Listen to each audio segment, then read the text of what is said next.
to receive apologies for absence. How many have we got?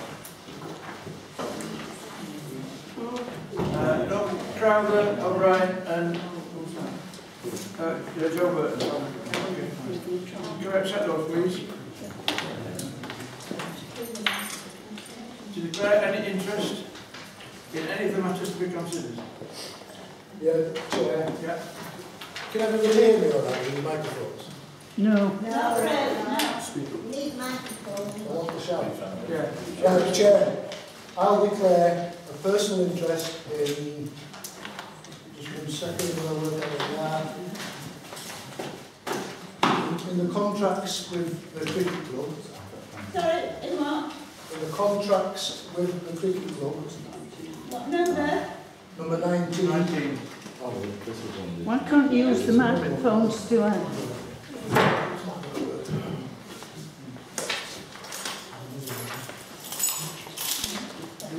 Sorry. I declare a personal interest in item 18 and item 19. Is the contractor thing on here, Michael? On this one? Right, and number 13. Okay. To identify items for which the press and public may be excluded or will come to anything comfortable. Number 4, to confirm the minutes of the meeting held on Wednesday, 4th February. Can you use the microphone and not mumble, please? Pardon? Can you use the microphone and not mumble, please? I'm using the microphone, it's here, under my chin. Well, you're mumbling and I can't see you properly. Can you hear now? That's better. Yeah. Right. More clear.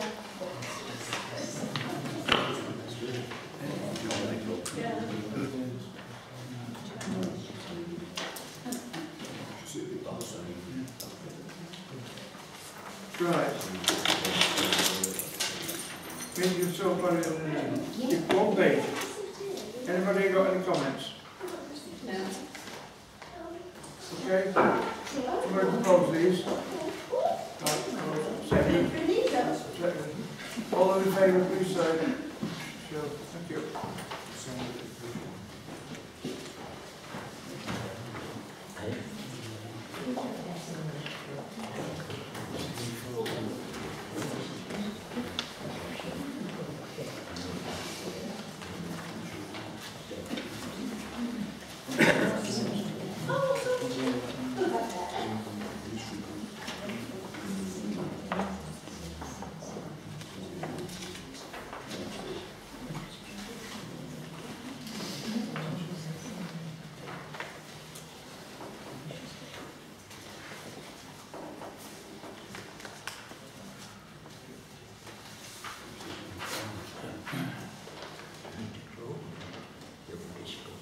To approve payments. Number 5. We are.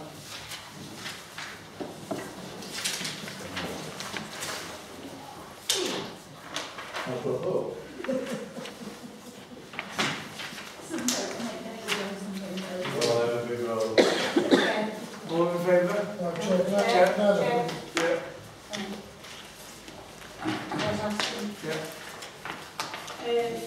The external ashtray, is that right here? Is it been broken or something? Or have we not had one?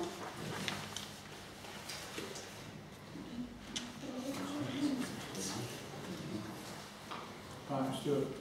Right, on the item, second one up, supply fit inspection cover and make good. What was that for, please? Inspection cover. Pardon? Inspection cover on field. Is that to do with the drainage down the bottom? The new drainage No, down? it's still the drainage. And one of those over there? That's all right, okay. The concrete one. Yeah, that's all right. I've got one. Staples looking safe prepared to main gate, like, which isn't what we call main gate. Not going to keep it in the lock or... It wasn't new. So that charge includes opening it as well, right? Yeah. All those in favour, please go to the proposal. Second. All those in favour?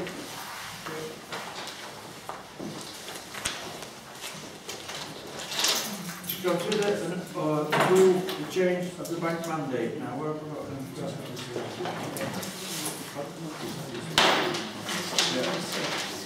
Yeah. Right. It's exactly the same as we did in the finance meeting before that, though. Just the wording appropriate for the charity. So, No. yes, sir. Right. What we're talking about, because I don't know what you're talking about. I wasn't allowed to sit at that finance meeting, so You sat in the public, it didn't you? doesn't matter what's happening. Where's the paperwork?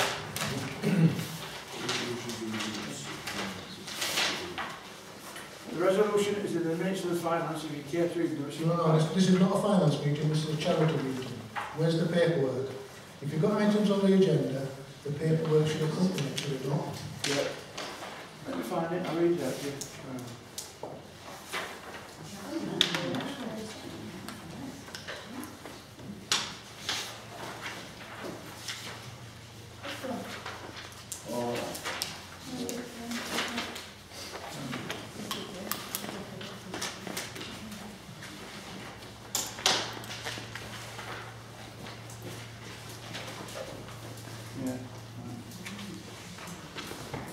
It was resolved that the bank mandate be amended to allow 2 people to sign orders for payment, currently 3, and that the senior administrator be added to the list of authorised signatories.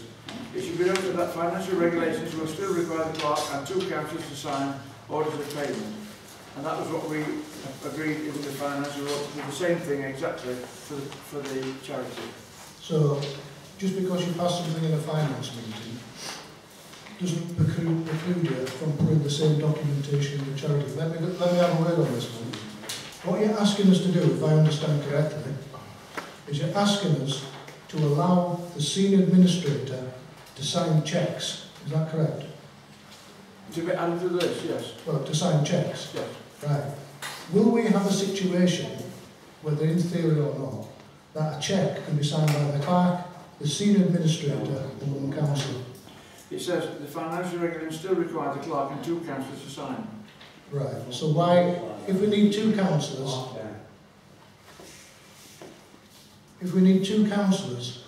and a clerk to sign, why does the senior administrator need to be put on? Because that's what we decided.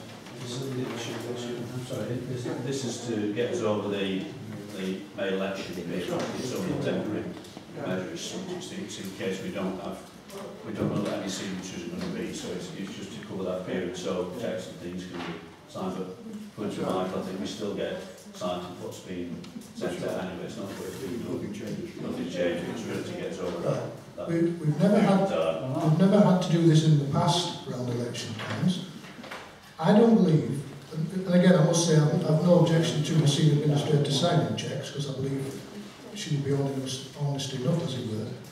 I don't think this is necessary, because if the excuse for putting the senior administrator on the list is due to lack of councillors in a run-up to election, that negates it, because you said 2 councillors have got to sign it. So what's the reasoning and thinking behind the senior administrator signing cheques? Well, if you vote against it, Stuart, vote against it. No, I've asked the question. What is the thinking behind putting the senior administrator on? Just When we still require the clerk and 2 councillors to sign. because it's convenient, isn't it? My understanding is, does it not revert back to as was As was. after the election? Right. It's purely for that. Yeah, it's part of this period, isn't it? It's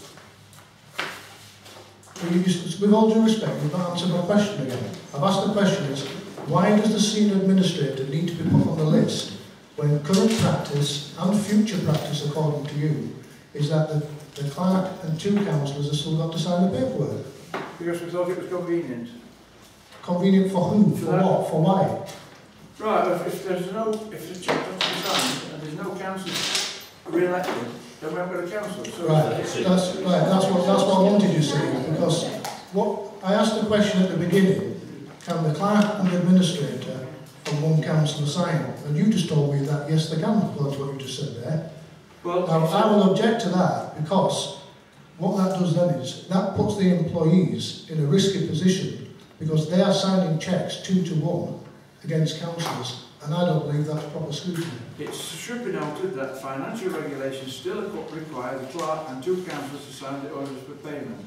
Right, so I'll ask the question again. Why does the senior administrator need to be added to the list of signatories when you're telling me and everybody else sat here that the clerk and 2 councillors still have to sign the cheques? Yes. The current system is that 2 councillors and the clerk sign, which is fine. After the election, we don't know how many councillors or signatories will be re-elected or stand or whatever. So there could be a period of time where there are not enough councillors, if any, who will be able to sign cheques.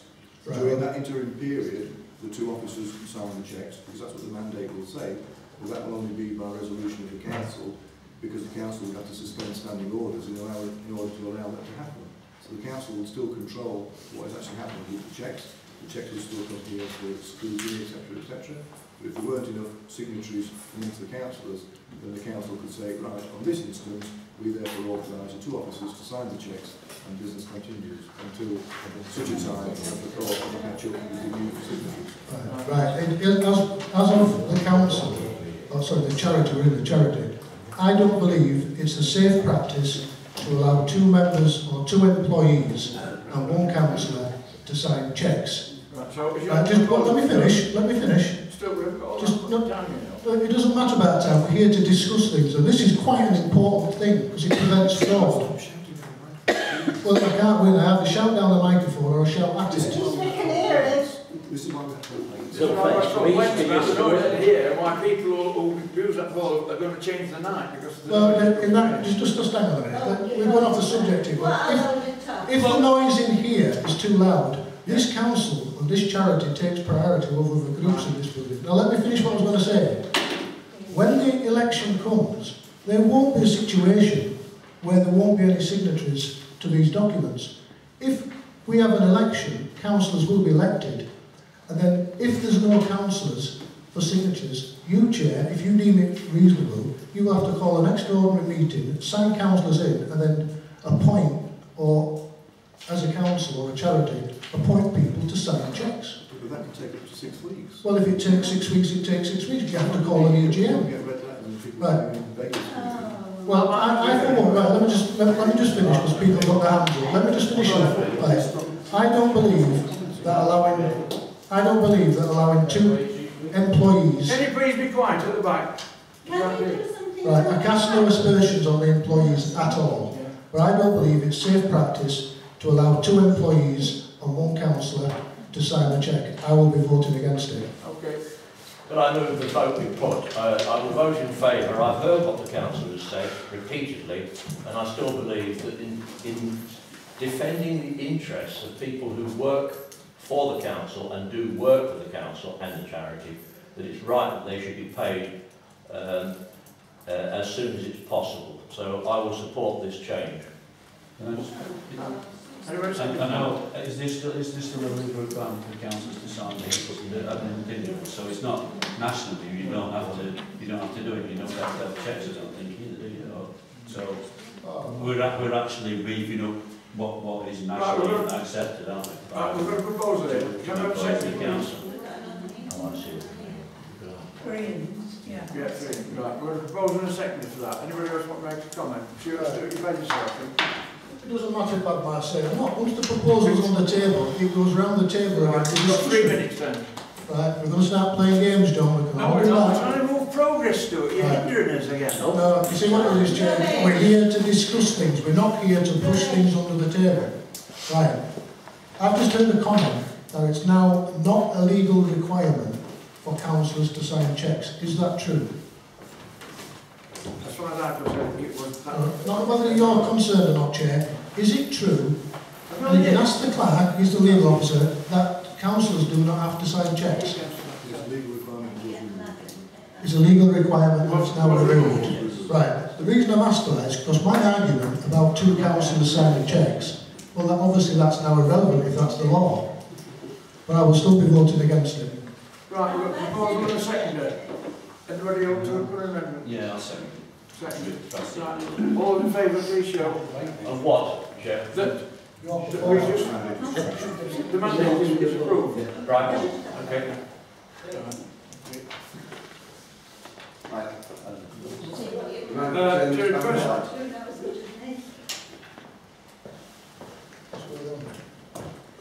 There's a light flicker at the back and it's upsetting the people.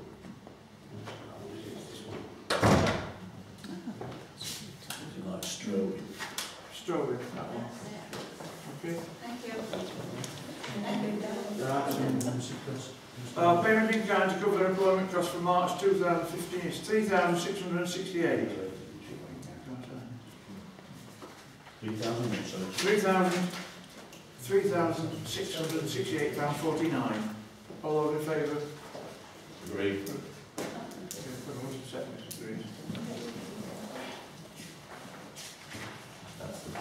To approve the accounts for January, including the overview accounts according for publishing on the Parish Council website.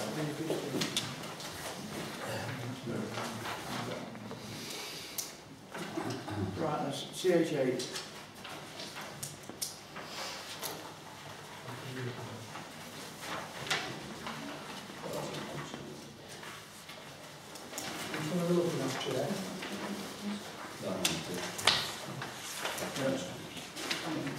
Move that, Chair. Have a second, please. No one seconded. All in favour?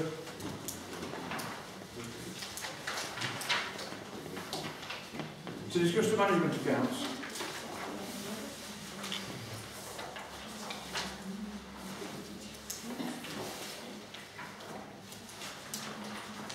Which one are we looking at again, Chair? CS9. Just going through the receipts again. Look at that one. Receipts? Oh, it's still on the rate?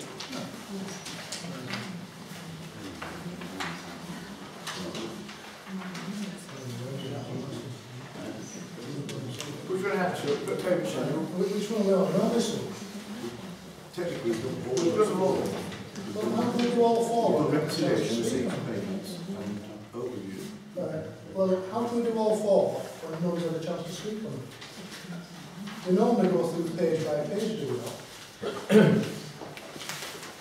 Right. Right, we'll start with CH8. That's the Right. Parish Council Recreation Ground. Accounts, have you got that one? Yeah. Right, any problems with that? Second page then.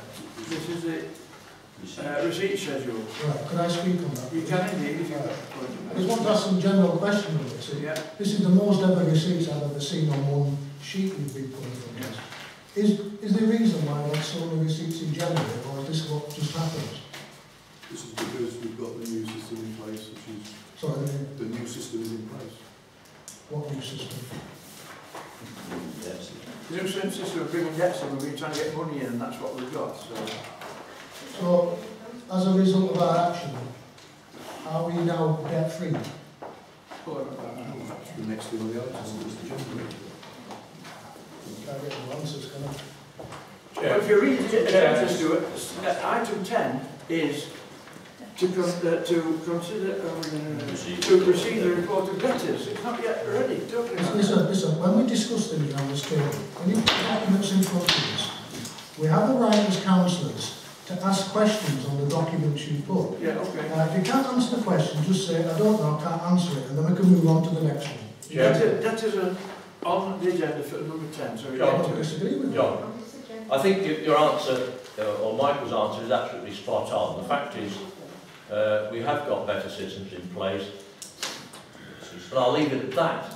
And I think, Could you be quiet? You keep complaining about how the Parish Councils act, and you're not acting in a proper manner. Please don't talk when the councillors are trying to speak.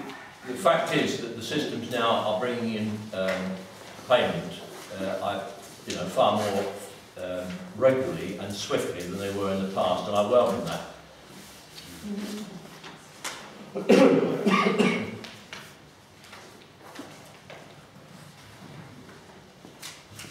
So can we accept these then, receipts? Move that. All in favour? Okay, so we'll move on to the next page then, which is the payment schedule. You've got that in front of you. Can I come in again, please? You can indeed. Right, I'd like to ask a query on 200610, that's the limestone around the kitchen gates and grit car park. Now, I presume the car park was during the snow we had recently. Yeah. Right, can I ask a question? Why are we employing contractors to grit the car park when we have employees who are quite capable of doing it? Yeah, that's my opinion. That is, I mean, we've got to get the grit in for a start, and then it's spread, and that's it.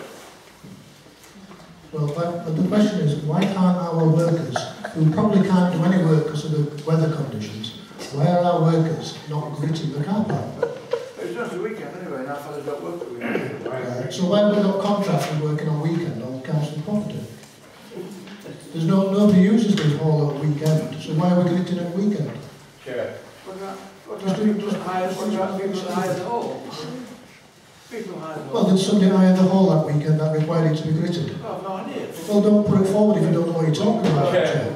could I respectfully suggest that the councillor is being unnecessarily aggressive in his attitude to you?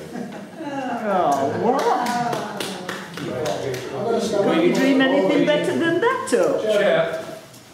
It must be up for an election. You need to stop speaking now, because I've I always- Chair, I can carry on speaking. I don't know quite why that councillor stood up. Yeah. The fact is that we employ can we please stop the public trying to interfere?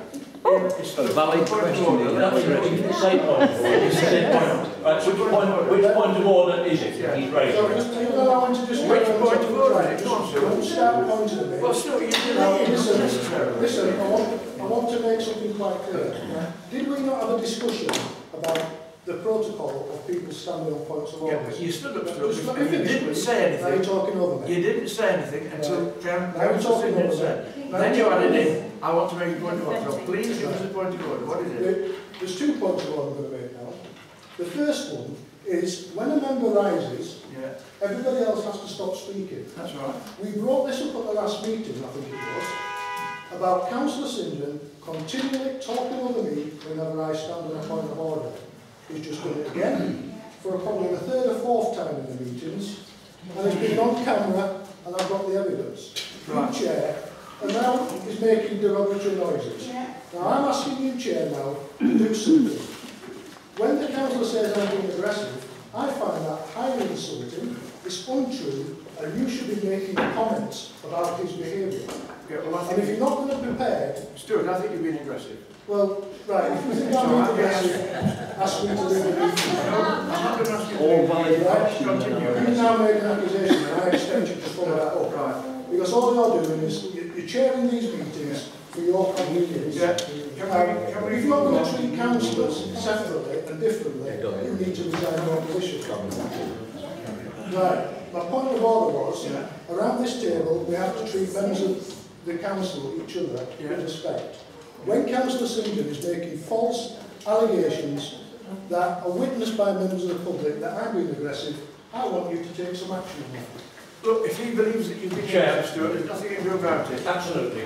Chair, the first thing is that members standing on a point of order, in our standing orders, must number or name the standing order they are I'm raising. trying to point out to him. Secondly, I have every right, as every other member of this council has, to express a view.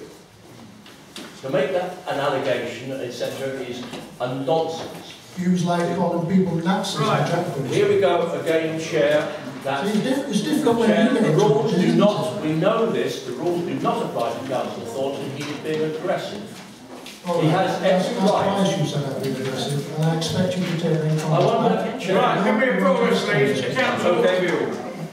Accounts Right, I overview. haven't finished, Chair, on that. We're going to finish now, I'm afraid. Right, just Accounts excuse overview. me, Chair. Can I have an Accounts exception? I'm standing on another point of order, Chair. Yeah. Right, What's we'll the go point through of order? these, just a minute, we'll go through these What's the documents. point of order? Let me explain and you make a decision, that's how it works. No, it doesn't. No. You have to declare the point of order. Right, are you going to be permanently going against everything I do tonight? Because if you do, I'm going to call for your resignation. That is not a point of order, Right, Chair. Chair, will you ask this councillor to stop speaking over me when I'm speaking? That's the 3rd time he's done it tonight, and if you don't take any action, I'm going to call for your resignation. Right, okay. Right, my point Before I is, get resignation, please, can I right, get the can I get point on? is, we were discussing the payment schedule. I had something else to discuss, and I'd like to discuss it without pushing it under the table. Who's pushing what? I find that is very offensive, Stuart. Oh, here we go. You might as well sit I next to find me. it very offensive. Would you mind sitting down and be quiet? Right, I'm asking a question. Can I ask a question? Yeah, on the ask a paper question. sheet? Ask a question. It's time we started following proper protocol in this country, Chair. This is just to improve the account. Stuart, you should ask those questions when the payment, All right. comes, up, when the payment comes up for approval. They've already been Right, approved. so now, just hang a minute. So now we're changing the rules, because I'm asking all the questions. You're now, I'm not shouting, there's a microphone that's there. And if you accuse me of shouting in the microphone again, I'll make a complaint against you, class. Please. Right. Complaints. We've had complaints. Please keep it down. I'm not bothered about what other people think. I'm here to discuss items of the council and the charity. Right, Chair. My second question is, at item 200617, sorry, the one above, 16, I wonder it right. It's all about an asbestos survey that cost £420. The question I'm asking is, would it not be cheaper for us to look at removing the asbestos completely to save us a continuing cost?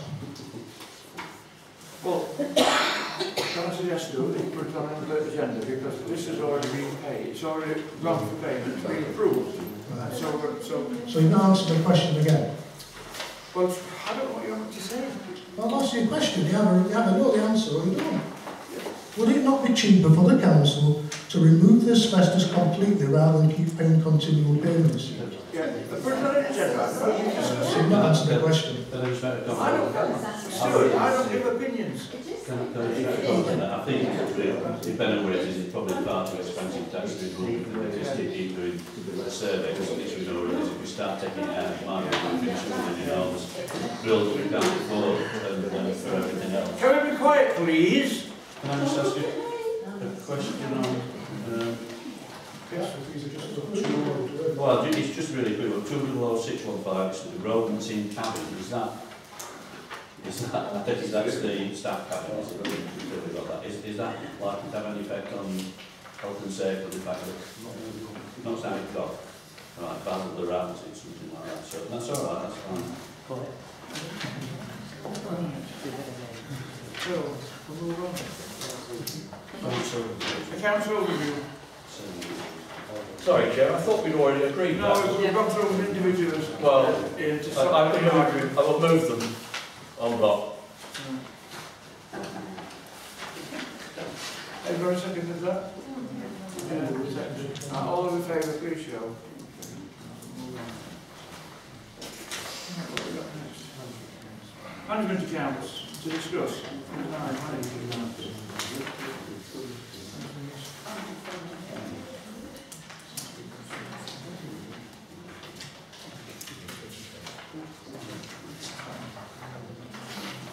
Right, you've got it in front of you. Any comments?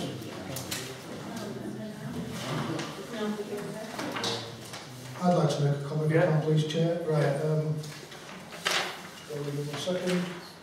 We're just confirming we're talking about this piece of paper. Right. Bearing in mind that this is an account that's for January, and obviously several months in front now. Yeah. On the bottom, it says that the charity, according to January's accounts, is heading for a £2,040 surplus. Yeah? Right. Can I ask a question? If at the end of the financial year the charity has a surplus, what will happen to that surplus? Well, we're trying to make sure there isn't a surplus because it means in March you won't have to ask for any money, will you? It just stays in the account. Which account? It will stay in the charity account. Don't do anything else. Right. Look it up. Okay. Right, can we approve those, please? Agreed. Number 10, to receive a report on debtors.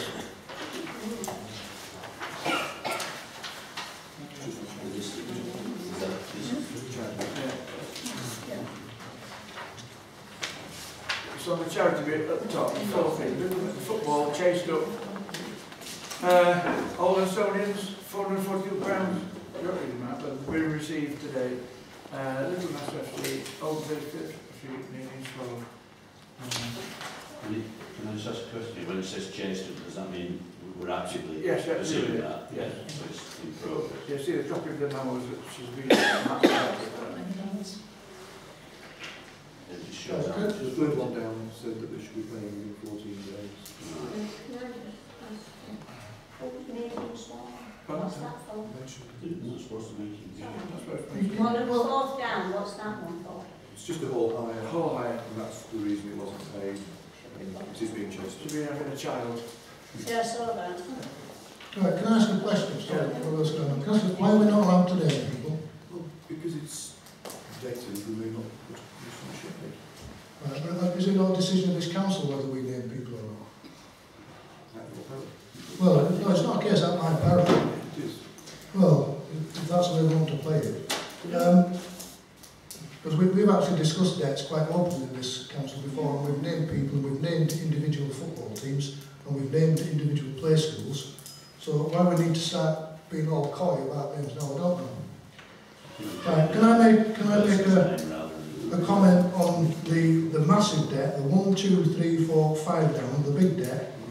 Now, I've calculated, and I wasn't a part of that decision, because I left the meeting and discussed. I've calculated that debt is going to take 20 years to repay.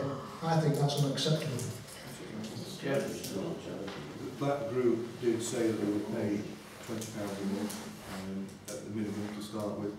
They would increase that with time, and they would do fundraising to pay off lump sums. Could you speak up, please? I'd like to know about this debt. Chair, Chair, isn't it the case? I mean, again, it sounds as if I just want to be difficult, but I'm not. I can understand the concern about the size of that debt, but the council, and it didn't include me, my understanding is that a group of councillors met with that group of people, and that was the agreed outcome. So it's not the time or place now to raise that. It could be raised as a separate agenda item at the right time and in the right place. But that is what was agreed, and I think we've got to go along with it. Right, can I just come back in, Chair, again? I mean, Councillor St just said it, this is not the right... Chair, on a point of order, it's item 51. Can this particular councillor stop naming me as if I'm the only councillor? I clearly am not. I don't mind you objecting to what I say, but using my name on a continual basis is repetitive, tedious and unnecessary. Can I just come back, Chair, because I don't understand that outburst, because I didn't say anything wrong or do anything wrong. Can I just say, Councillor St John has just said... Yeah, just say again. Oh, sorry, right, Councillor Jarvis, Councillor Bridges, Councillor Brennan, Councillor... What's the problem? I'm making a point of a statement Councillor St John just said. He said this is not the place to discuss this. Well, on the item, the agenda on the item is to discuss debtors. That's what we're doing. My concern is not so much the size of the debt, because I've known that previously. My concern is it's going to take 20 years to pay that debt off. And when we get a, shall we say, a verbal promise that the money will be repaid if we get fundraising events and stuff, I don't think that's acceptable. As a council, we have the right and a duty to the public to collect debts in a timely and seemly manner. So, are you proposing that we stop the play school then? Well, now you're putting words into my mouth. I didn't say anything, I didn't make any suggestion or anything. You just put them words into my mouth. Joyce?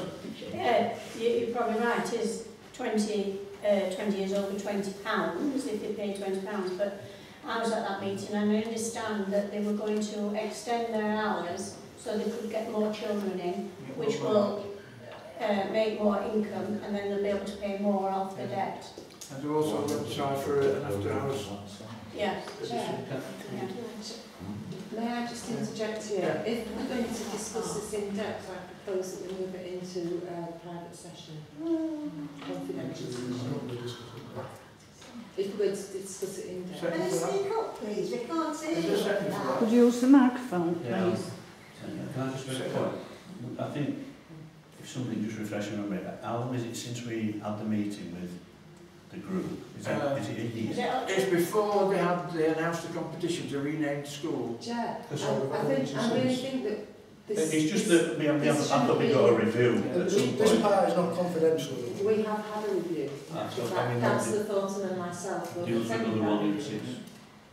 I'm just trying to find the members. Can you remember when that was? The review, a matter of weeks ago. Oh, right. I thought it was Council before thought it Christmas. was extremely complimentary to that particular group. It's just that I know we did say we would review on a 6 month basis. I was the only one out of the two of us that asked probing questions. Can we make progress, Yeah, yeah? do you want to move that into confidential? Judy, I'll take advice. If we propose to discuss it further, then I think we should. If the conversation is done, then I'm happy with it as it is. I think if we talk in general terms and we're not naming individuals, because people don't seem to want to, I don't see why it should be confidential. Can I ask a question? Of the, and I think the allotment holders that are refusing to pay, what action have we taken against them? Nothing to do with allotment holders, Stuart. Hang on a minute. Is this a debtor sheet? One's for charity. One's for charity, one's for the county. This is a charity. Top bit for charity. Chair, there is a, All right, there's so- a word so saying now- council debtors.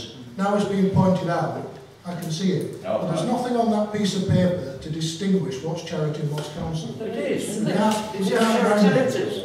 We can't mind it. And Stuart, you've had these documents for... For how long? How long have we had these Yeah, all documents? right, okay, we'll do all that. We've had them for about half an hour. Right. No, there were 5 to 7. It says charity debtors anyway. Can we move on then?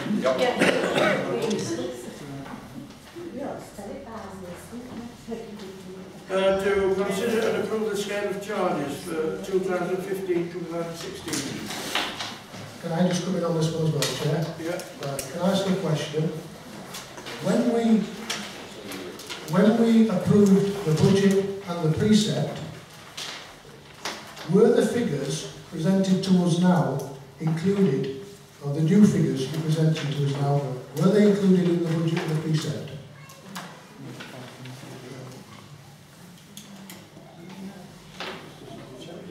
Right, I'll ask the question again, because obviously people don't seem to understand it. Right, the question is, when we approved the budget, and when we approved the precept, were the new figures that are being proposed here for charges for next year, were they included in the budget, or were they included in the precept?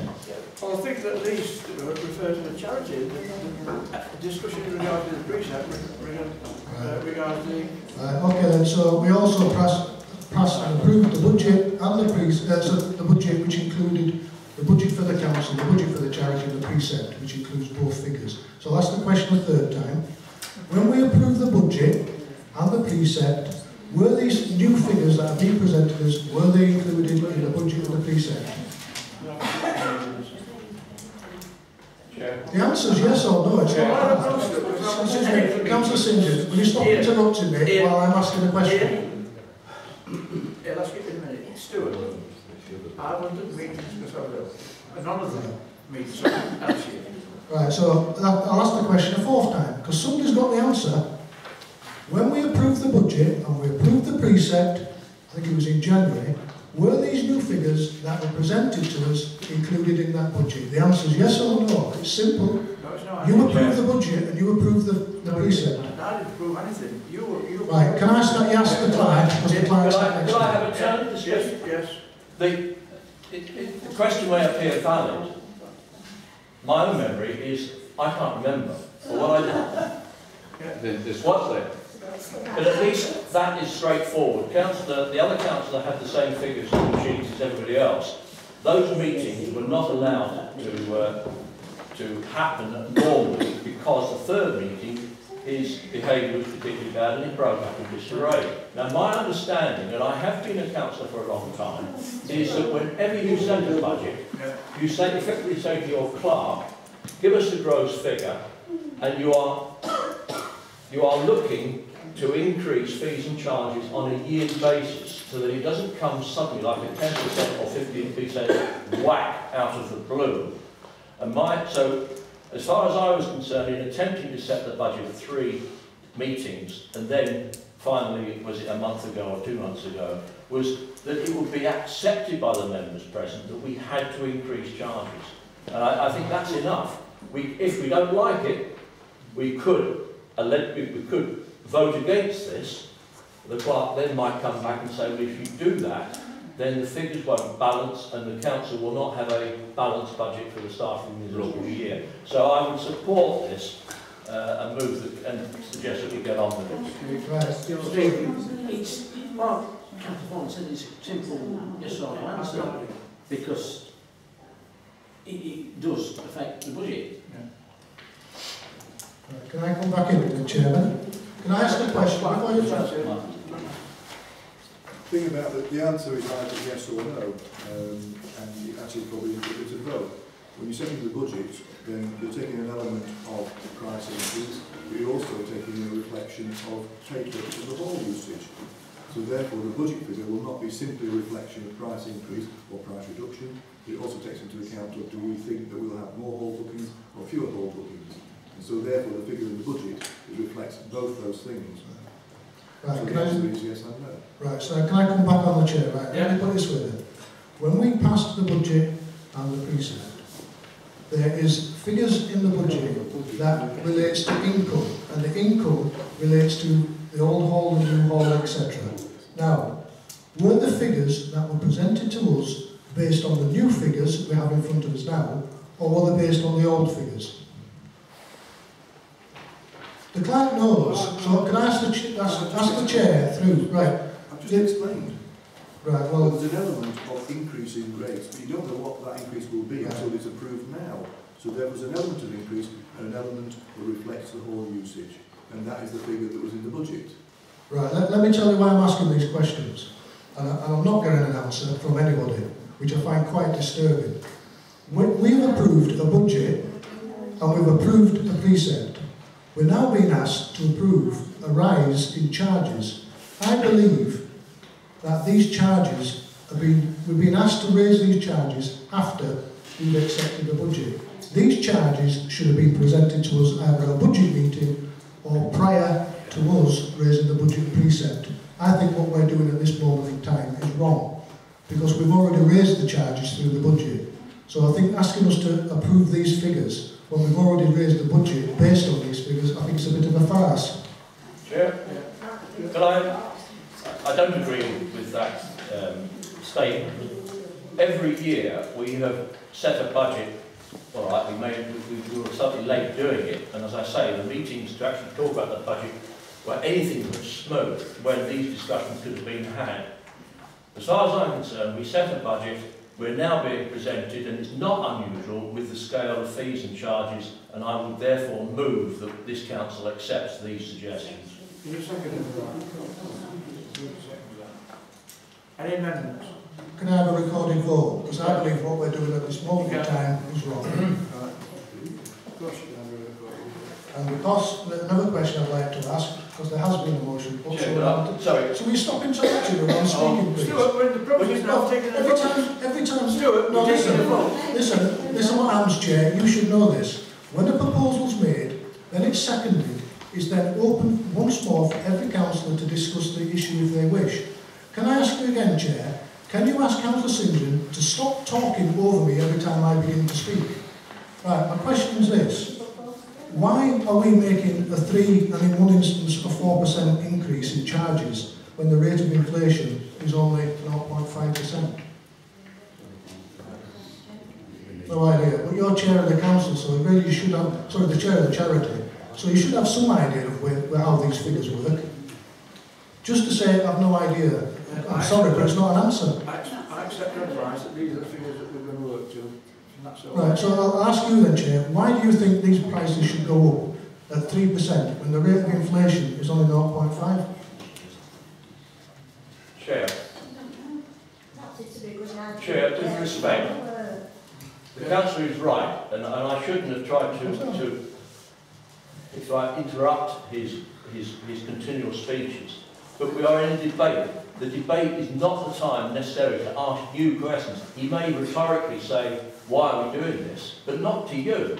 We all had the budget papers, whether we like. You know, this chair, with respect, this continual rattle behind me is designed to bully me, to cow people into keeping their heads down and their gob shut. And it won't work because normal people are sitting around this table trying to do their best. They are sitting around the table trying to do their best for the people. You chairing this meeting, and let the councillors carry on abusing members of the typical public. rattle is anything but democratic. Chair, the councillors shouldn't be abusing members of the public. Chair, the decision is correct in this occasion. You're being rather foolish and making a noise, and you're getting yourself subject to being turned out of the meeting if you're not careful. Chair, can I just say, Chair, we're can I move the vote still talking now. Ask him to be quiet and stop abusing members of the public, please. Chair, can I move the vote? Stuart. He's having a go at members of the public. You're supposed to be chairing this meeting. I'm chairing it. Well, stop him from verbally attacking the public. That was inappropriate language, Chairman, to say "God shut" from Council St John. It's totally unacceptable. Chair, can I just answer that point? Because this is typical. This is turning black into white. What I said was the effect of people continually interrupting in the background is to cause us to keep our heads down and our gobs shut. I wasn't saying that the public should do that. That is what... I've moved that the vote get put. Chair, can I start on a point of order? I'm trying to move progress on. You won't vote if we agreed with you, would you, Ian? What we've got at the moment, we have a situation, Rightly or wrongly, all the time. we have a situation where a member of the council, rightly or wrongly, is arguing and making comments directed at members of the public. You as chairman should stop that immediately. You are here to conduct these meetings in a fair manner. If the councillor has a problem with members of the public, he should refer them to you, and you should bring the item into the next meeting. If you're going to just sit there, Chair, I'm quite aware of what the chairman's duties are, and the chairman's duty is to make sure that each councillor gets a fair say. Right. And he said nothing to insult the public. Right. He said we should keep our mouth shut. Right, listen, let's go again. Whether right or wrong is the public be right or wrong. What I'm saying is, you just sit there and allow it to happen, and that's not chairing a meeting. You need to get a grip of council. Right, we've got to follow a second for these charges. Can I speak? Yeah. I think we've got to bear in mind that the clerk has got a difficult job here, and I know normally how he does it is that we check as to what other either parishes or authorities are charging for the similar sort of facilities, such as things like that. And it is difficult because, I mean, we're in competition with other areas in the vicinity, and we've got to decide, you know, what we think is a fair and reasonable level. And I've looked at some of these. I mean, 3% sounds a lot, but in some instances we're talking, what, 25 pence or something like that, 50 pence, which is negligible, really. I know we're supposed to look at level inflation, but I don't think that's a true and accurate guide of what we need to do. So I don't have a problem with these figures at all. I don't think they're exorbitant. And I say with the bowling green pavilion 4%, but I think that's neither here nor there. I don't think the bowling club, which are declaring interest in this one, because my wife's a member, but I don't think that that's a sort of problem. And I'm sure looking at the football pitch, £39 a match, I don't think for a council. Clive, can I just ask you where are you getting those figures from? Football pitch, £39 per match. Oh, sorry, you're looking at a different sheet. Yeah. My mistake. Okay. So that's a £1 increase from this last year, and I don't think that's bad considering what the borough will charge for things like another parish council. So I think we've got to be a bit circumspect about this. We're not asking for large increases, only such a reasonable pence, and that's probably the dearest, I think, about £1 a match, which is really not, you know, it's half a pint of beer. It's not that, is it? At the end of the day, when you equate it to that. So from these points, I don't have a problem with these figures. And it's up to anybody else what they think. Yes, can I just ask for a clarification? Under the bowling green and pavilion, underneath the recreation ground, it says £1,200 per season team A, £300 team B. They don't have a team B now, do they? Right, so should we... The upkeep of the bowling green is quite phenomenal, to be honest. It's a large chunk of our budget. So are we saying that last year the income from the both teams was 1,150? Are we saying now that team A is only paying 1,200? And if so, that's a massive reduction. of income for the charity. What did you say? Right. Last year, under the previous charge, it says 1,150. Are you on that one? Yeah. Right. That figure is based on Team A and Team B.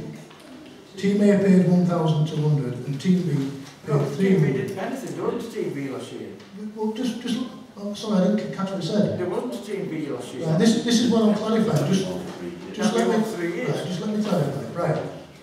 So what we're saying last year, according to this paperwork we've been given, that Team A was paying 1,200 and Team B was paying 300. Now we know Team B doesn't exist.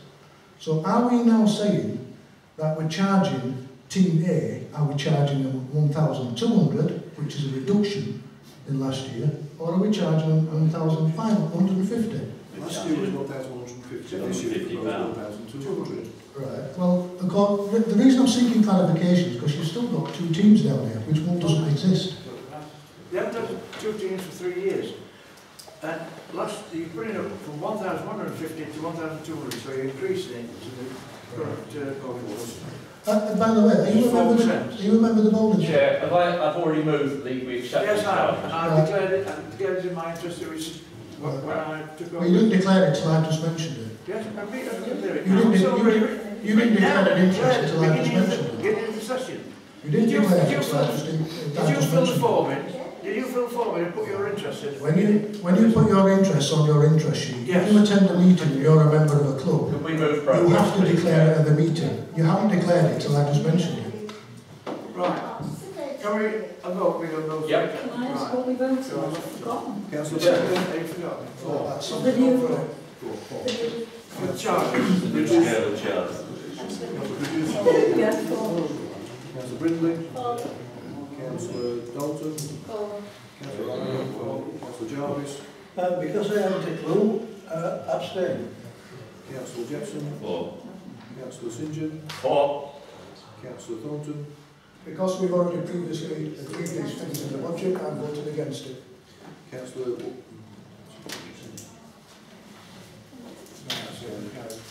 Sorry, so we'll move on. To discuss the use of the, to consider approval and installation of the grinder on the skate park. This is number 12. I think we've looked at that.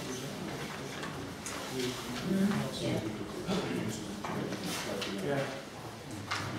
This has previously been looked at by the parish council, subject to the charity. Yeah, because the parish council look after the equipment.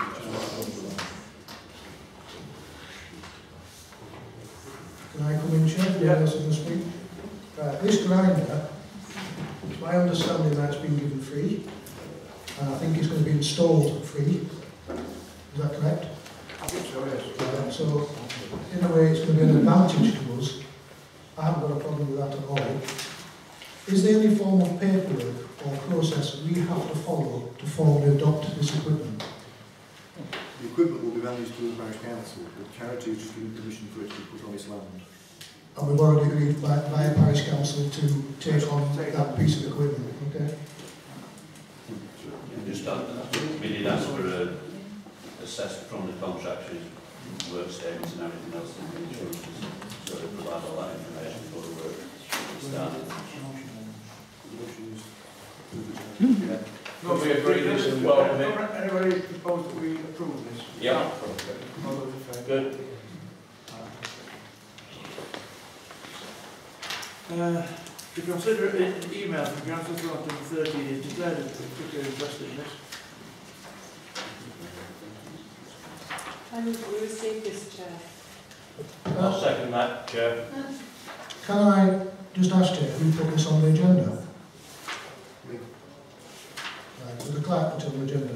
Can I ask, via the chair, can I ask if any action was taken regarding my email? I didn't take any action. You? No. Right, so it's now confirmed that a councillor made a complaint about health and safety issues in relation to charity land. I sent this email, I copied it in both to the chair and the clerk, and neither the chair nor the clerk have taken any action. Is that true? I haven't taken any action. And the clerk has admitted he's not taking any action. Right, thank you, Chair.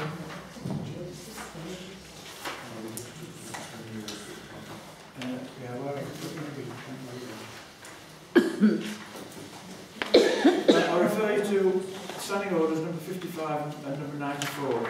Number 55 says that before any matter related to staff employed by the Anston Parish Council or its contractors to the charity, it will be discussed at the charity and will first decide whether the press and the public will be excluded. 94. No member of the charity or any working group will, in the name of the or on behalf of the charity, inspect lands, premises of which the charity has a right or duty to inspect, or issue orders, instructions or directions, unless authorised to do so by the charity. So really, what we're saying to it is that you're going and photographing them and it's not really being approved by the charity anyway. That's why we move on. We're not going to move on because That's this is why quite those standing orders have been read out. To answer Stuart's email. I don't think there's anything to do with it. Oh yeah, I can't see why they've been read out, to be honest. I don't think they've been transgressed. If someone sees something as part of the going about the business, whatever that may be, I think they have a duty. I mean, crikey, there's a law going through Parliament now that says there's a duty upon public servants to report to child sexual exploitation and things like that. I think as councillors, we have a duty, if we see something, to report it. It's not a case of raising your hand and say, I, in the name of the charity, do declare I inspect this land.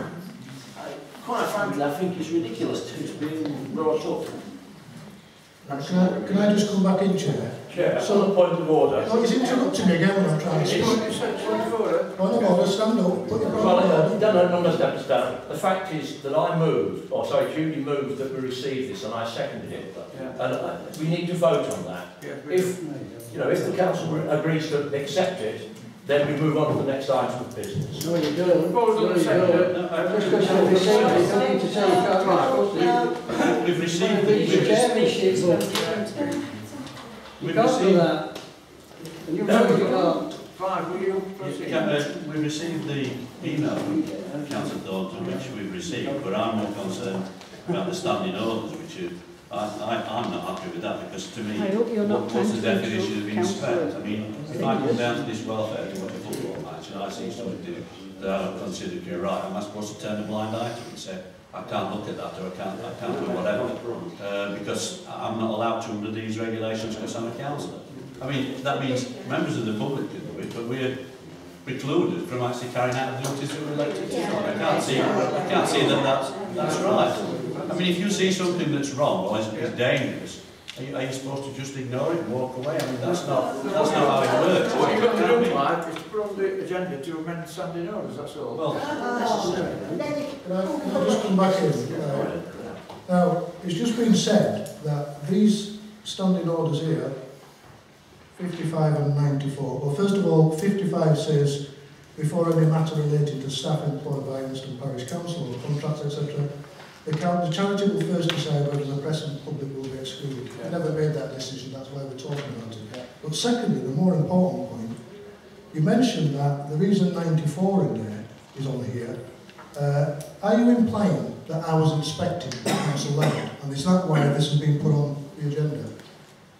Gets to answer your emails. No, I'm asking a straight question. Is this here because it's implying that I was inspecting council land? No, it said in answer to your email. Because I've so which part of my email then refers I think to inspecting land? I think you're photographing contractors who might not want to be photographed. Right, let me tell you what I'm going to do.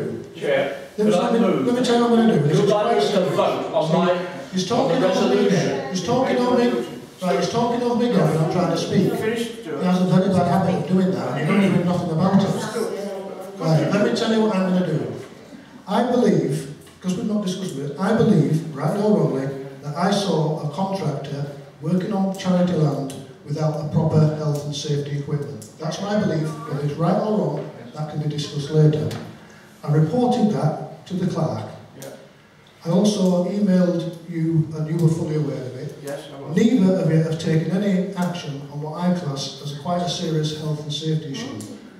I have been in front of this charity and the council on at least 3 different occasions complaining about contractors not carrying out health and safety procedures. My next step is I am going to seriously consider this week whether to go to the health and safety executive and report what's happened. Okay. We have a duty to carry out health and safety on this charity. The council is quite right that he's raised this issue several times, and each time we have said that the health and safety issues which he raises are not health and safety issues. Now, if the council has determined which legislation has been breached or which code of practice has been breached, then obviously we can look into that. But just to sort of literally say that health and safety is being breached is quite wrong. High visibility jackets, as mentioned here, are not requirements. Safety helmets are also not requirements in the situation that we're in. We can agree to disagree. I said right now wrongly whether the contractor has done something wrong or not. It's subject to probably some form of investigation which has not been carried out. I've reported the incident, absolutely nothing's been done. I think we have a duty of care as a council and a charity, and therefore I think my next move is because you refuse to do anything, I will go to health and safety. I just want to repeat reply to that. The fact that the council says that nothing has been done is blatantly wrong because things have been done. But the issue is that there is no breach. In my opinion, there is no breach. And therefore, if the councillor thinks there is a breach, he needs to be specific as to what this breach is. I asked you if you'd taken any action, both yourself and the chair, and both of you said no. Well, we've discussed it. Well, so you have taken action. But that's not right, that's not, I don't follow action. I can't guess if you're not in secret. Chair, hold on. We are discussing a contractual arrangement here, and I think that if we are going to continue to discuss it, we should move it into a confidential session.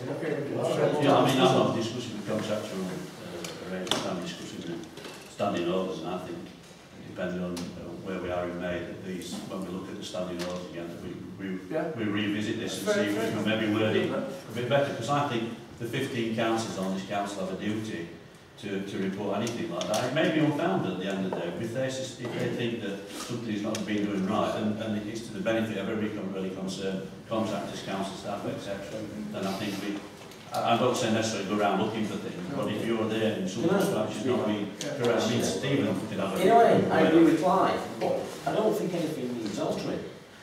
If you're not inspecting, you're not... If this all is in use from like a group, right, and you came in and said, have a look, that's inspected. If you are going about your daily business and you see something, that is your observations. This doesn't say you shall not make observations and report your observations. There is a difference. Right, if it's a public place, which the recreation ground is a public place, the cemetery is a public place. Most of the land outside that this parish council owns are public places. If you are in a public place, you're making observations, you're not necessarily inspecting. And I think there is a difference, and I don't think that this is relevant.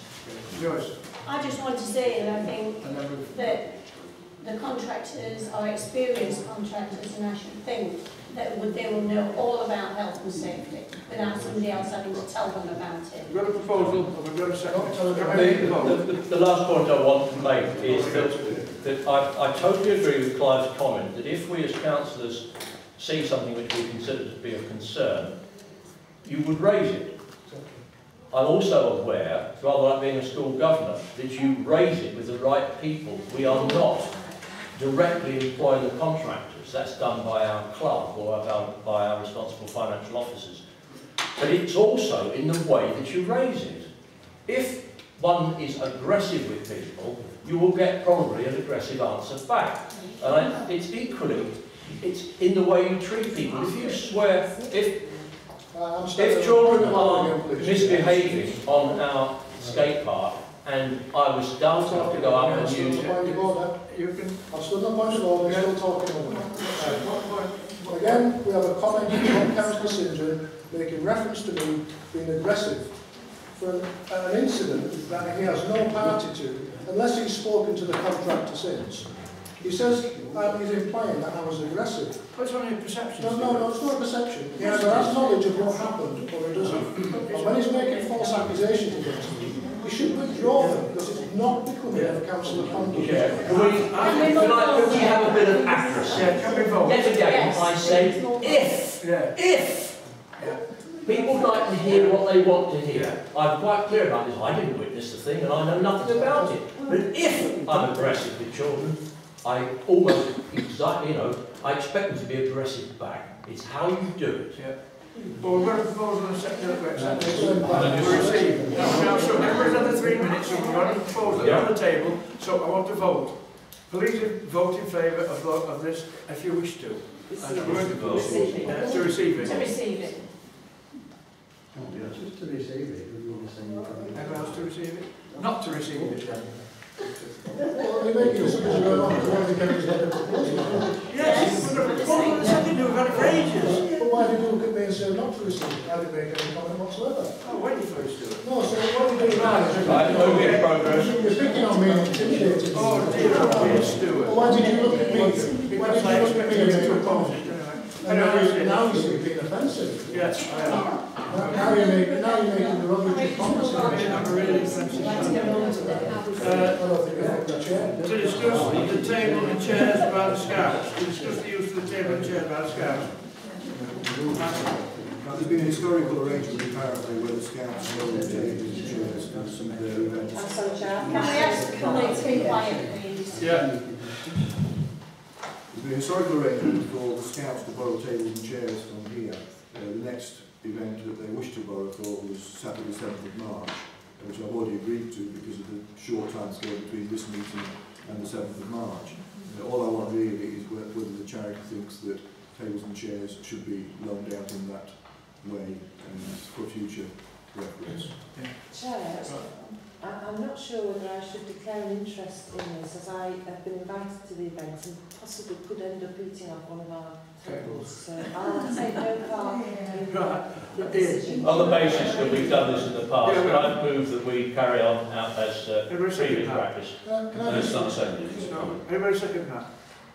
Sorry, what did you say, Clive? I was going to say, I'm very concerned the fact that are we talking about these tables? Yeah, well, I would assume it'd be the older table. Well, that's my point, that these are cost us a considerable amount of money. And I'm not minded to let anybody borrow these out of this hall. I don't mind the old tables. The chairs are nothing to write home about anyway.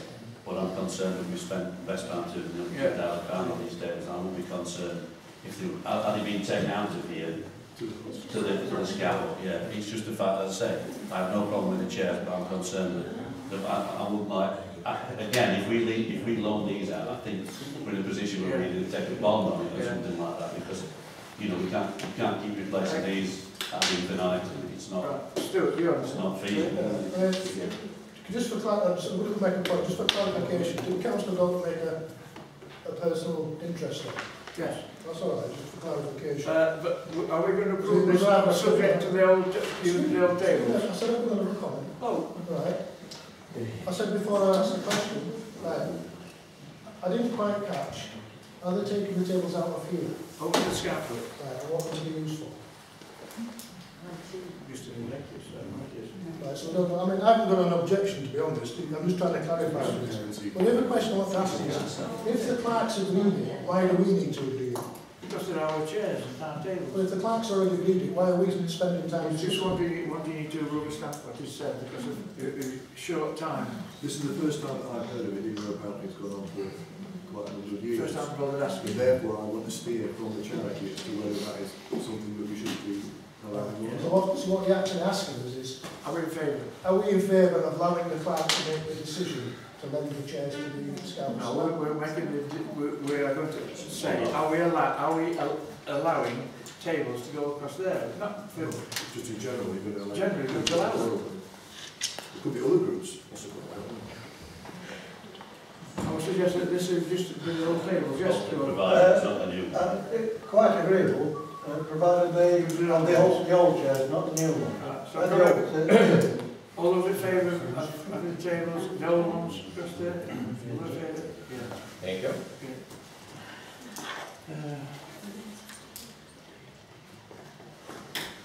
To discuss the need to carry out building valuation for insurance purposes and improve the course of action.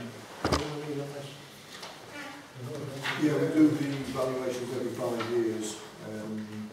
Normally we get the Rotherham Borough Council to do the valuations. It's really a matter of whether the valuation is done in order to make sure that the insurance level is correct, not too high, not too low. I mean, whether you want the Borough Council to do it or not. Steve? Do RMBC charges for that? Yes. Are they competitive? I think it would be a good idea to find out if they're competitive with all the people in the private sector, and if they're not, then that's be having someone else.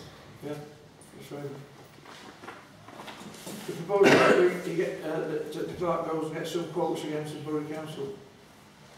Get the figure from the Borough Council and get a quote from other sources. Do we have other companies? Sorry.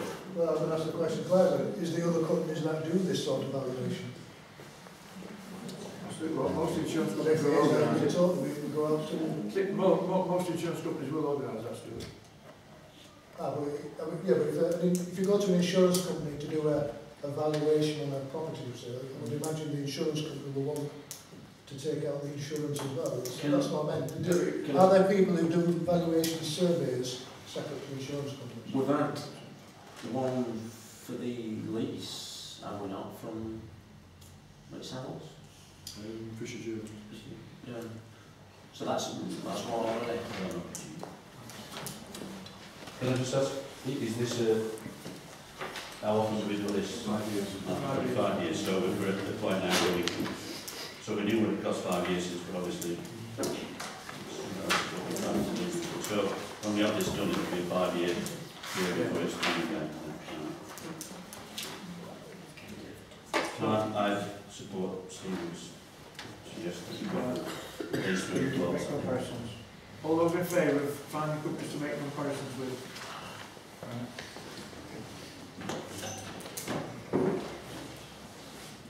To consider the location of proposed skate park and approve the use of charity land for this purpose. Yeah. Yeah, you've got the request here, which is a joint request to the charity and to the council. It says here that they're asking for the blessing to put the new skate park on the tennis court. It's always my understanding or interpretation that the new skate park would actually be below the tennis court on the land that isn't yet developed.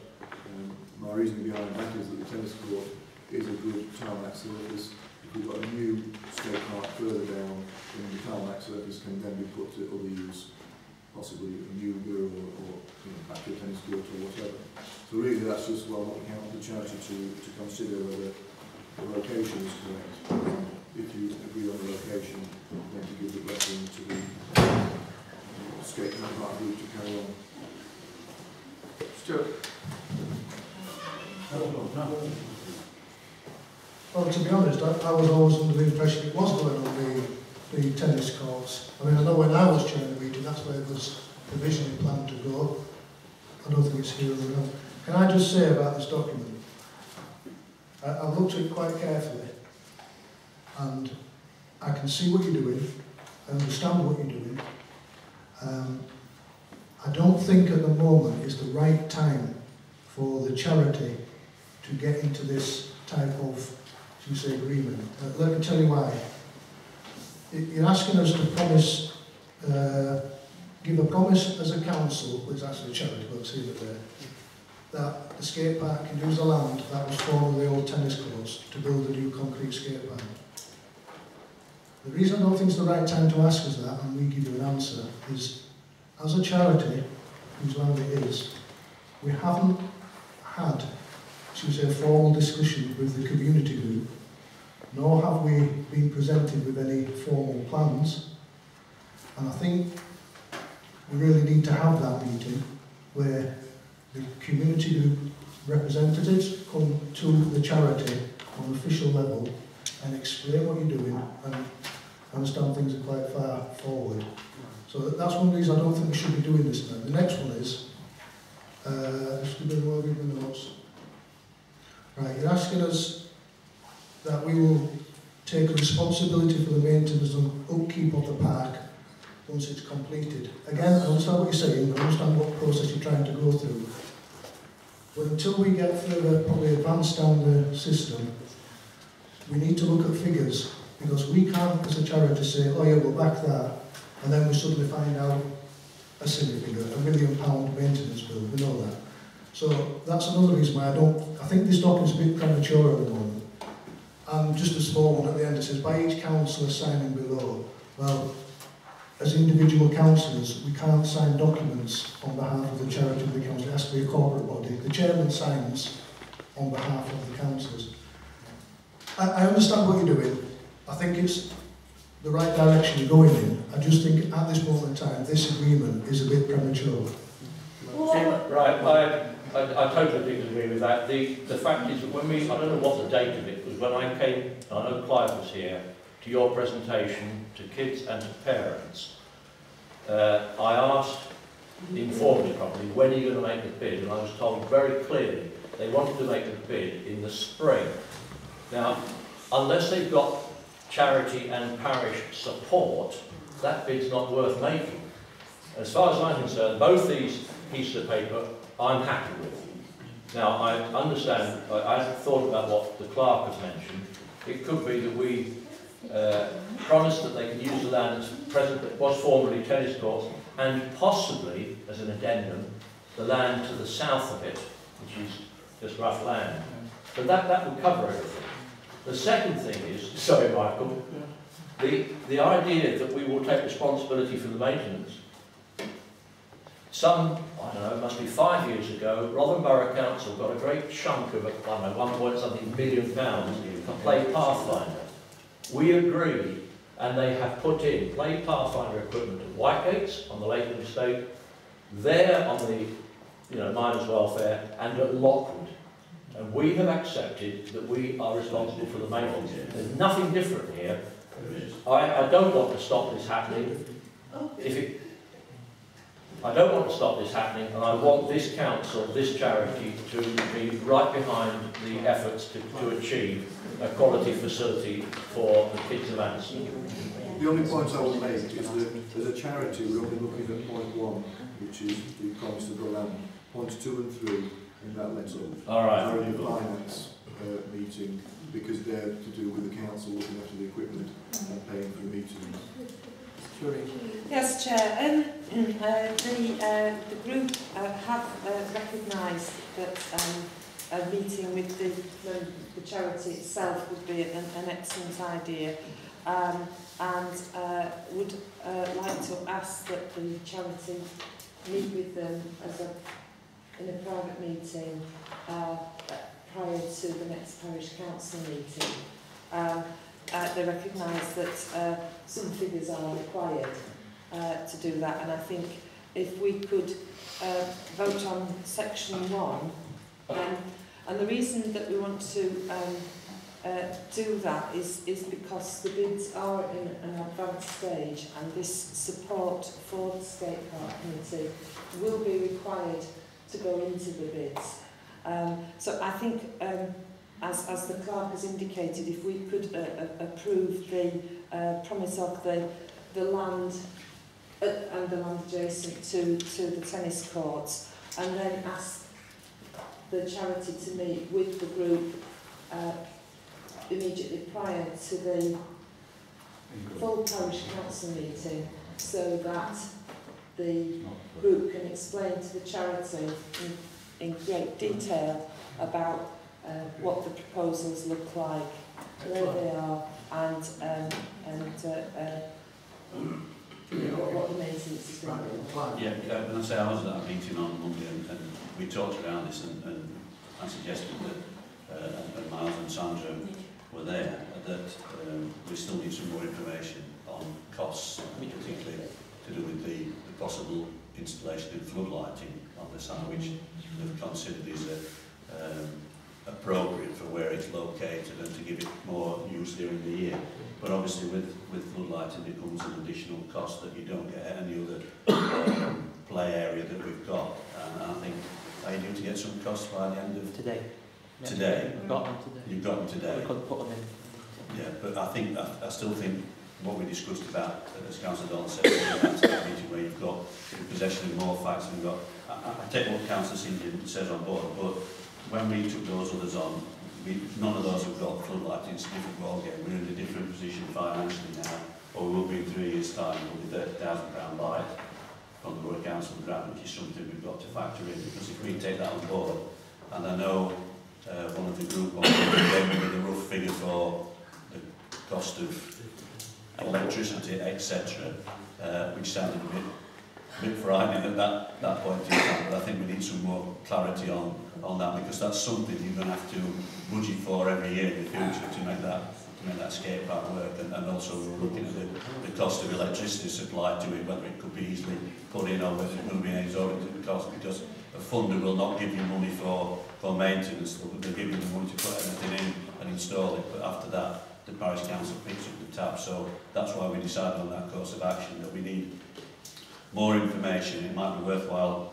just waiting that week and a bit. I know the work on the funding bid is probably underway now, but I think we need to just have more clarity for councils to take that on board, and then it might be that floodlighting is not an option at the end of the day, but we've got to try and bid for that and get that if we can, but then we've got to find some way of funding that every year. And it may be, if we get that as a facility, which is we may have to lose other things that we do around the village to pay for that.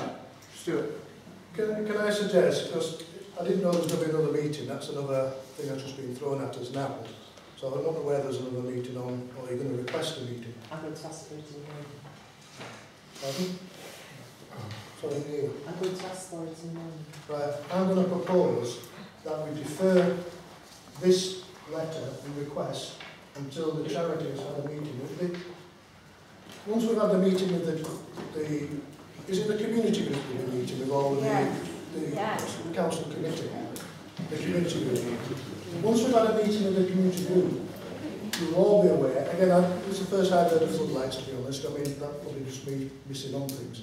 But once we've had a meeting with the community group, we can all make better informed choices. So I'm moving that we postpone this letter until after the meeting. Is that going to cause a serious problem by deferring it till after the meeting? Can I suggest at this stage we just approve in principle the use of the land? Yes.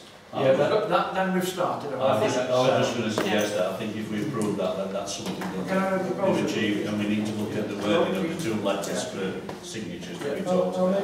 That's what I'd like to propose. I'd like to make a two-part proposal, Chair. I'd like to propose that we accept item 1 in relation to the use of the land, and that we agree as the charity to have a meeting before the Finance and Parish Council meeting on the 16th of March to hear the other proposals, so that the item that is before us can actually be then heard in the Parish Council meeting. Can we deal with them at once first? I've somebody to propose that we give in principle permission for this to go ahead on the old tennis court or land adjacent.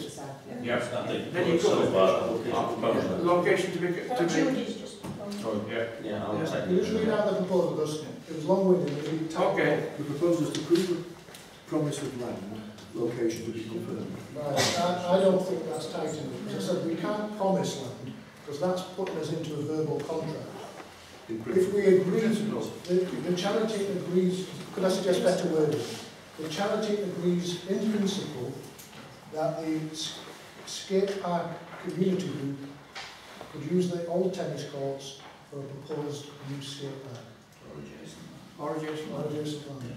Well, that's what we said. What we said promise. That's why I had to correct it.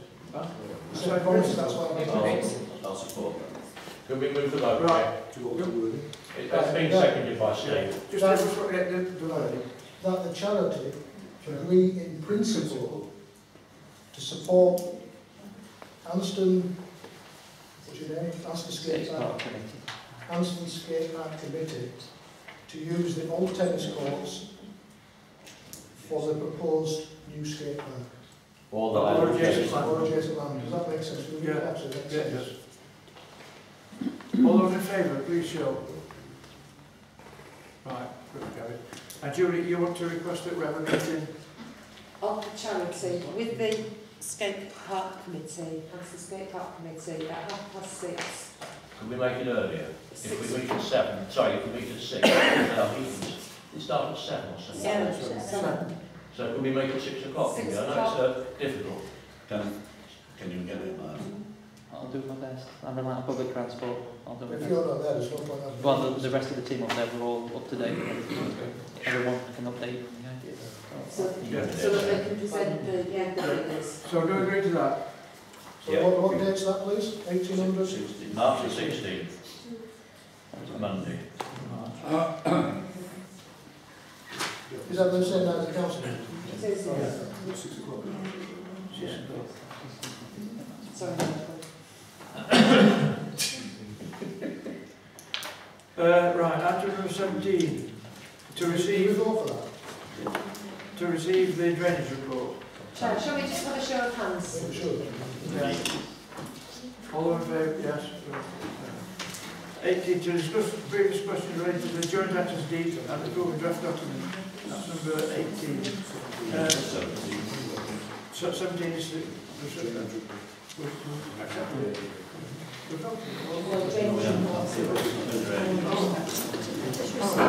drainage report. Do we accept that? Well, not really, I like it. I think we need to discuss that.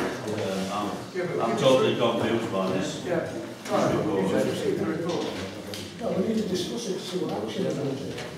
You can receive it, put it on another agenda. Listen, Chair, there's no point paying quite a large amount of money to request a drainage report and then just put it onto another agenda. We need to discuss it. That's what we're here for as councillors. Right, Karen, sir. You've got the chair. Well, Clive can speak for them. No, I just wanted to make sure we had a reasonable discussion on it. We did meet October, time would be last October when we looked at this week. We've had some additional work on at the back of the properties on Ryan Road. But this, I've been trying to have a look at this. It's always difficult when the plans are split in two because you seem to like playing catch up with people. We appear to have some problems with some of the pipe work, and I'm not quite sure where we. And I have great difficulty understanding that last sentence. However, the holding water in the surface water system would have little or no effect on the saturated ground condition of the recreation ground, and resolving this would not resolve the problems that occur with holding water on the field. I'm totally. Have you got? Can you explain that, Michael? I think it's safe to say that the drains are working. The reasons why there's water in the drains is because they're not totally level. Right. They're only land drains. Yeah, because they to get a bit of a second.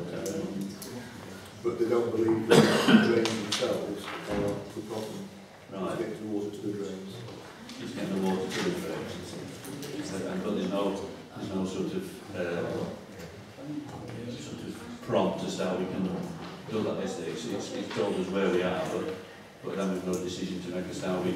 I think essentially it's told that the drains can't collapse. Right, so they're intact in one respect, but it's how we get the water to them from where that holding water, and the holding water, is that in the centre of the, somebody refresh my memory on this, is it in the centre of the picture, again, holding water, is it above? It's percentage between manhole 2 and 4. Sorry. It's a very poor report, to be honest. I'm not over it. I feel like I'm complaining to Graham care about this. The reason that this is, the other larger pipes between manhole 2 and 4 were found to be holding water. So between 2 and 4, which is That's that concrete water lid that was replaced.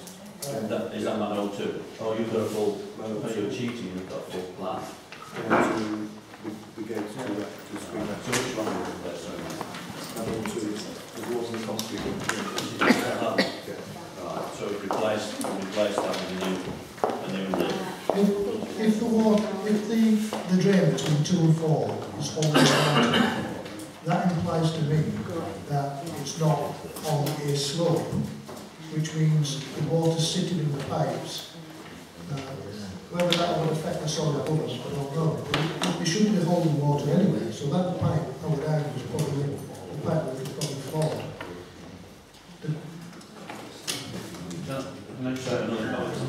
I know we've not set any money aside for next year for doing any of this work. I think we've just sort of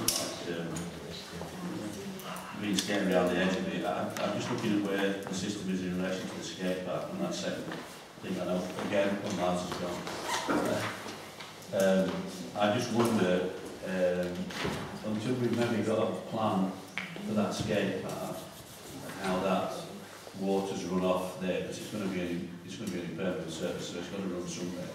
Are we better off just sitting on this for the time being? I know we should not go any further forward, but if we get a skate park and they say we need water to run to wherever, it's pointless us preempting it and doing some work, and then we've got to do something. You see what I mean? To catch water off the skate park, it might be better to have a look at the plans, because hopefully they'll show where water's going to drain to. We need to relate that then to what we've got here, because it's pointless to spend a few £1,000 and then water just disappearing somewhere else, and we're not picking it up. So I mean, that's only a suggestion as to, we've got this now. I think what we could do with Mike is a set of those, you know, where you've got full plans, so we can read it all together, because it's difficult going backwards and forwards like that. It doesn't make sense. If we could have that, and then when we have that meeting on the 16th, if we can get some more information from Miles as group as to what's being considered, and then look at that in relation to this.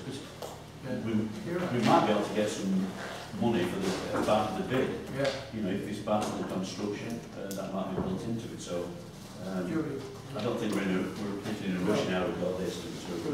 I think the idea of bringing the plans, I can't tell you exactly off the top of my head, but I do know that the runoff of water has been considered in the skate park design. There is a design. They will be able to bring that to that meeting. Can I talk about making sure it ties in with this? Yes, absolutely. I think we should do that. Right. So, I mean, that's just a proposal.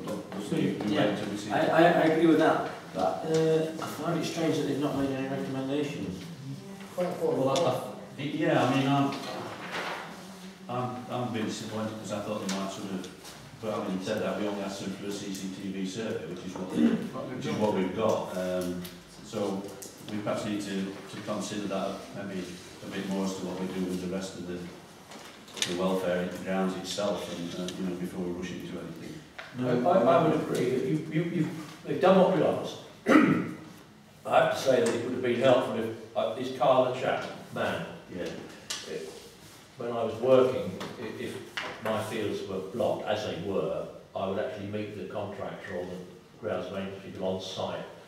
But I take Steve's point to a certain extent, but it does suggest that 225mm pipe to manhole 2, section 2, it says it could be due to backfill, and this could only be resolved by relaying all the pipework. Now, I think they're aware of how much that will cost. Yeah.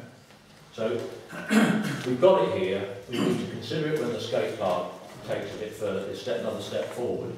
And at some point, the council thinks, right, well, it's a real problem. We have to get an estimate to do this. Steve? Yeah, well, I think we've got that.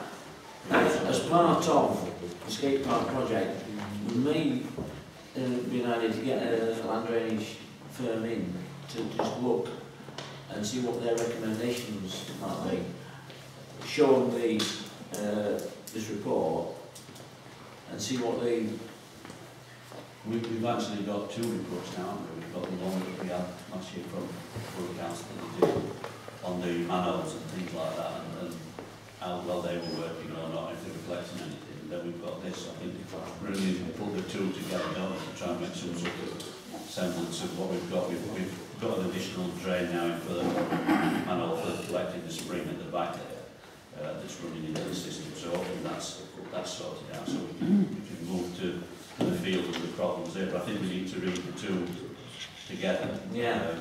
You know, rather than looking independent, because it doesn't make sense as we do that. I think we need a full plan if Michael can get some runoff of show it so we can look at it and relate it to the other one. Because that one again just presented to us, that was in A4 size like that, difficult to read. So I think we need to, and if needs be, I mean, I'll try and get somebody out from the board if we can. We'll move all further discussion on this to that next meeting with the... Yeah. Okay. And then I think we'll get after that. All in favour of that? That move on to item number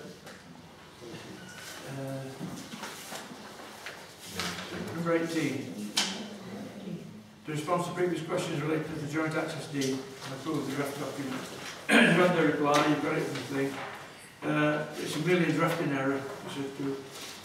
I have corrected this on the attached second draft.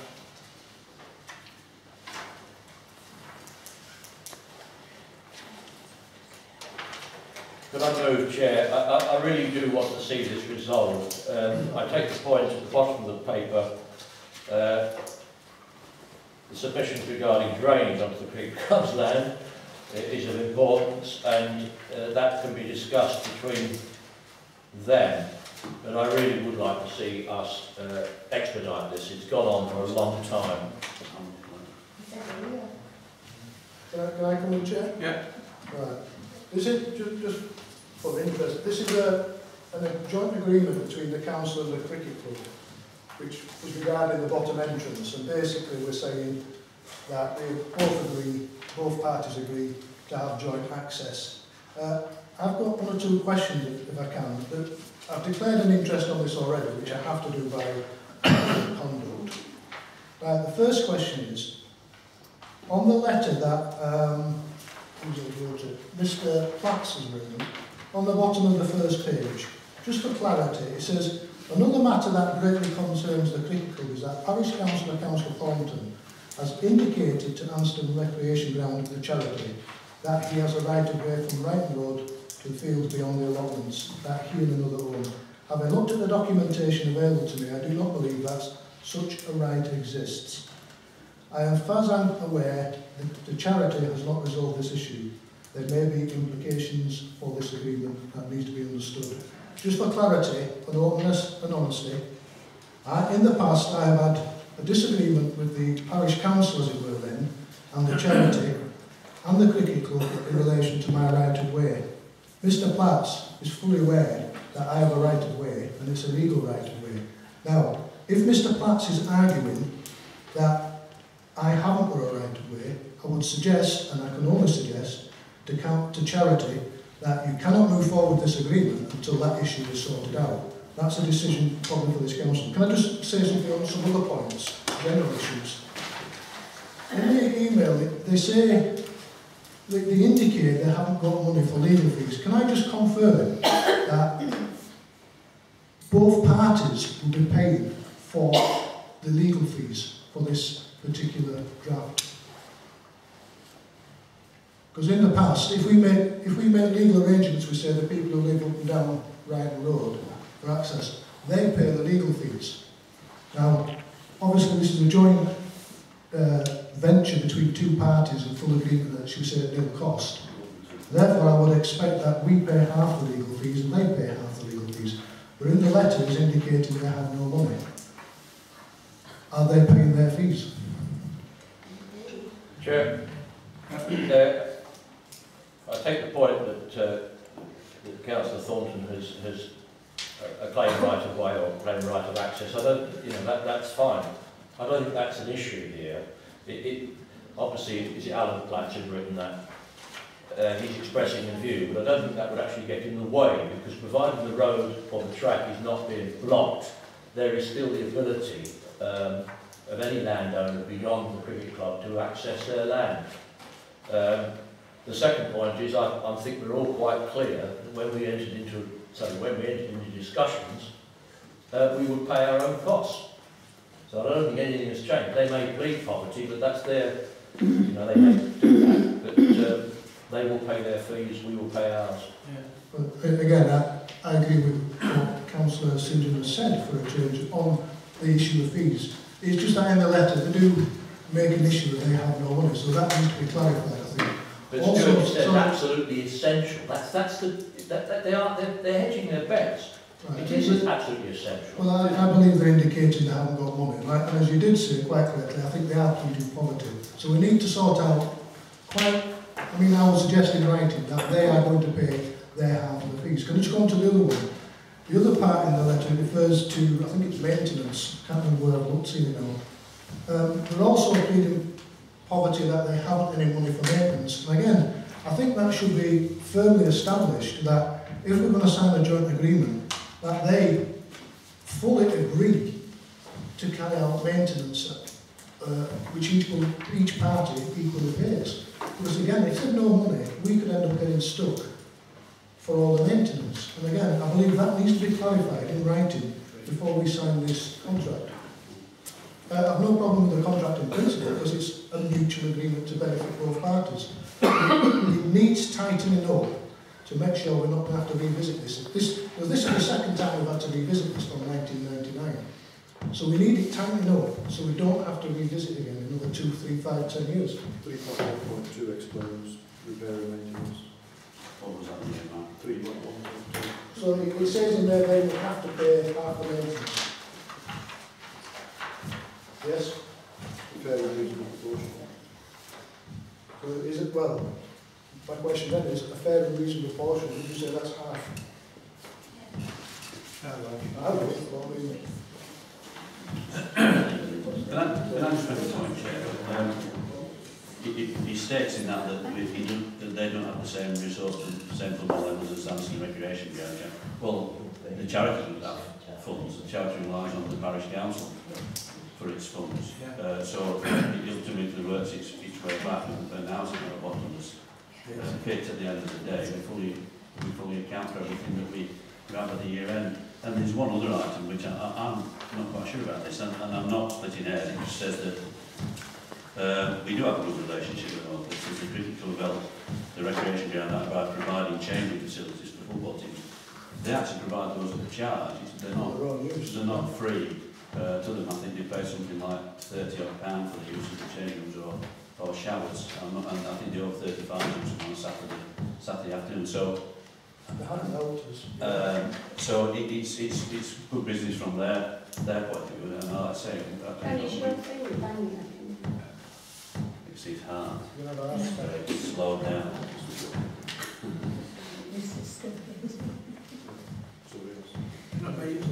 Defibrillate. So as I say, we've got to work together. But again, the recreation ground is reliant on the parish council putting the funding through to it. So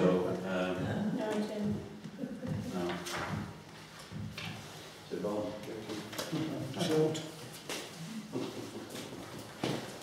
Subject to that, can we agree to sign these, Chair? Any comments?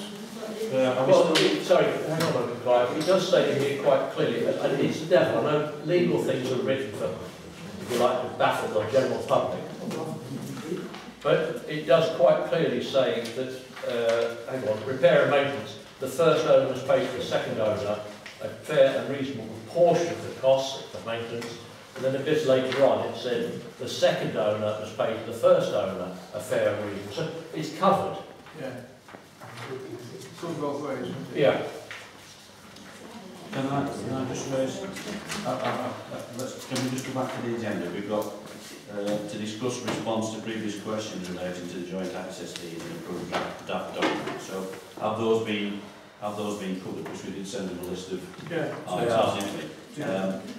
To that. So items 1, 2 and 3. Items 1, 2 and 3 on. Being responded with 1, 2 and 3. Right. So that's item 18. Then item 19 is to approve and sign the lease. So, there's somewhere on that topic. 18 and 19 are totally separate issues. Right. So we're doing 18 first. Just to approve. That's to lease. In other words, that would come back for signing. Right. Approve the draft document. So we're doing 18 first. Right. Okay. Could I move that then, Chair? Was 18 to discuss response to previous questions relating to the joint access deed. The approved draft document, which is answer the questions that we asked. So that's 18. So are we voting on that then? Yeah. Or are we just accepting it? Yeah. So then it's 19 we've got to, which is to approve. We've got to approve 18, we've got to approve the draft document. Yeah, we'll approve the draft document. Two parts. Yeah, good. I think, Ian, did you propose to accept that? Sorry, Chair, the thing which is stamped all over draft, the next one isn't. My understanding is we've accepted the draft. Yeah, we only accepted the draft. Yeah. With these alterations. Yes, and then the next thing is, So we'll vote for that. is on 19. We'll accept the draft. Yes. Can we just make it clear? We're voting now to accept the draft copy for the bottom entrance, which will then come back to council, come back to charity for full approval. Yeah. And that, those three details that we're Just trying to clarify. Yeah, there was just one item. Propose Steve. Can I just raise on, I just found it on the chair, on the draft one, it's 1.4. It says light to the east of Brighton Road, Northampton. Anton Deck or Anston. It should be. Can you see who it is, Mike? We just spelled it. Yeah. Just for accuracy. Get the name of the place. So we spelled draft. Can we accept that, please? Yeah. All those in favour, please show. What's the next one? To approve and sign the lease of land to Anston Parish.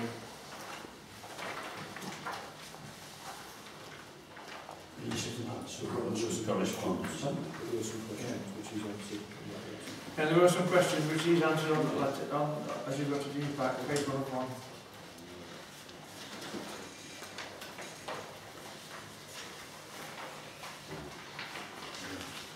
So we've got one email from him on the 27th, Yeah. which And letter. regards the Charity Commission guide. Can I just come in? Yeah. Right, this is, just to make sure we all know what we're talking about, this is the piece of land down at the bottom of the cricket ground that was leased in 1999, which was actually charity land and we wasn't allowed to do it. Is that correct? That's the charity land, isn't it? Right. Right. I'd like to ask a question, and I think this is quite a serious question. If we can just slightly digress, one of the reasons why we charge the football teams a fee to play on the recreation ground is because the whole of the recreation ground is open to the inhabitants of Anston as a recreation oblique play area. Yeah. When the football team play on that land, in effect, they are barring people from using that particular piece of land for the duration of, say, the football match.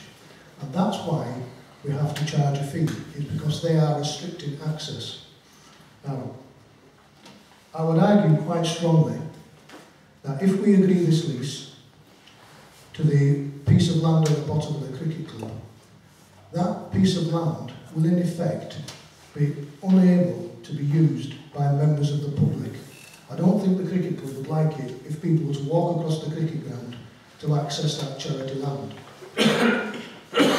And because of that, what's actually happening in effect is a disposal of land, because we're giving sole use to the cricket club. Now, I would argue, if we have to charge the football pitch, the football teams to play on one area, we cannot have a situation where another sports group is allowed to take land